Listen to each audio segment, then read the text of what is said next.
നമുക്കിന്ന് ഈ ഒരു 3Gനെ 5G ആക്കി മാറ്റിയാലോ? വേറൊന്നുമല്ല, ഒരു ചെറിയ കെട്ടിട്ട് വിത്ത് മീ ഏകദേശം 1 2 3 4 5 6 സാധനങ്ങൾ കൊണ്ട് നമുക്കിതിനെ ഏകദേശം സെറ്റാക്കി എടുക്കാം. വേറെ എവിടേക്കും അല്ല കേട്ടോ, എക്സാമിന് പോകാൻ വേണ്ടിയാണ് ഈ പ്രഹസനം.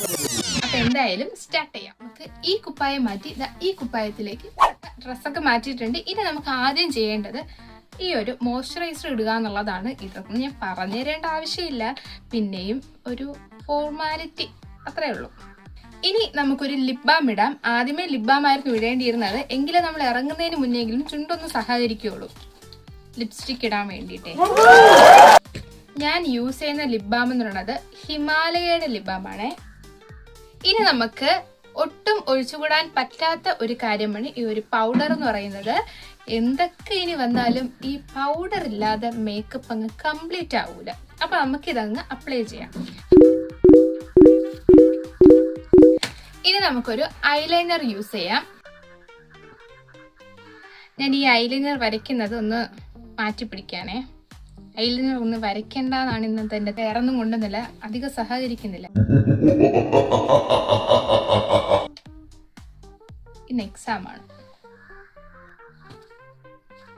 ഞാൻ ഐലൈനർ വരയ്ക്കുന്നില്ല, അതങ്ങ് സ്കിപ്പാക്കി. പകരം ഞാൻ ചെയ്യാൻ പോകുന്നത് ഇനി ഒരു പൊട്ട് തൊടാം. അത് ഐലൈനർ കൊണ്ട് തന്നെയാണ്, ഒരു ചെറിയൊരു കുത്ത്, അത് മതി. ലിപ്സ്റ്റിക്ക് തമ്മിലിങ്ങനെ മിക്സ് ചെയ്തിട്ടാണ് യൂസ് ചെയ്യണത്, അല്ലെങ്കിൽ എനിക്ക് കറക്റ്റ് എൻ്റെ ഫേസിന് പറ്റുന്ന കിട്ടില്ല. ഇത് സ്വിസ് ബ്യൂട്ടിയുടെ ആണ്, ഇത് ഡാസ്ലറിൻ്റെ ആണ്. അപ്പോൾ ആദ്യം ഇത് അപ്ലൈ ചെയ്യും.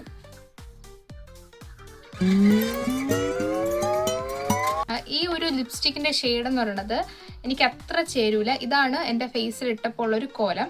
അതുകൊണ്ട് ഞാൻ ഇതിൻ്റെ കൂടെ ഈ ഒരു ലിപ്സ്റ്റിക് കൂടെ ചേർത്തിടും. ഇത് ഡാസ്ലറിന്റെ ലിപ്സ്റ്റിക് ആണ്. ജസ്റ്റ് ഒരു അല്പം എടുക്കും, ഇങ്ങനെ ഇങ്ങനെ ഇങ്ങനെ. എന്നിട്ട് നമ്മുടെ കൈയാണ് ആയുധം, യൂസ് ഇറ്റ്. അപ്പോൾ ഈ രണ്ട് ലിപ്സ്റ്റിക്കും കൂടെ മിക്സ് ചെയ്തപ്പോൾ ഇതാണ് കിട്ടിയത്. ഇതാണ് എൻ്റെ ഫേസിന് കുറച്ചുകൂടെ ഒന്ന് ചേരുന്നത്. പിന്നെ ഇത് അത്യാവശ്യം പെട്ടെന്ന് ഡ്രൈ ആവാറുണ്ട്, അതുകൊണ്ട് ഞാൻ ഒരു ലിപ് ബാം എപ്പോഴും എൻ്റെ കയ്യിൽ വെച്ചേക്കുന്നത് പതിവാണ്. രണ്ട് സാധനം കൂടെ ഇടാണ്ട്, അത് ഈ കമ്മലാണേ. ഞാൻ ഇന്ന് ഈ ഡ്രസ്സിൻ്റെ കൂടെ ഈ കമ്മലാണ് പെയർ ചെയ്യാൻ ആഗ്രഹിക്കുന്നത്, കാരണം ഇതിന് മാച്ചായിട്ടുള്ള വേറെ കമ്മലില്ല. ഇത് മാച്ച് ആണോ എന്ന് ചോദിച്ചാൽ അതൊക്കെ നമുക്ക് നോക്കണോ. ഞാൻ ഹെയർ സ്റ്റൈല് കംപ്ലീറ്റ് ആയിട്ടുണ്ട്. എൻ്റെ കാർക്കൂന്തൽ ഞാൻ എപ്പോഴത്തെയും പോലെ കെട്ടി വെച്ചേക്കാണ്. ഇതിൽ കൂടുതലൊന്നും ഇത് കെട്ടാൻ പറ്റില്ല, കാരണം എനിക്കറിഞ്ഞൂടാ. അത്രേ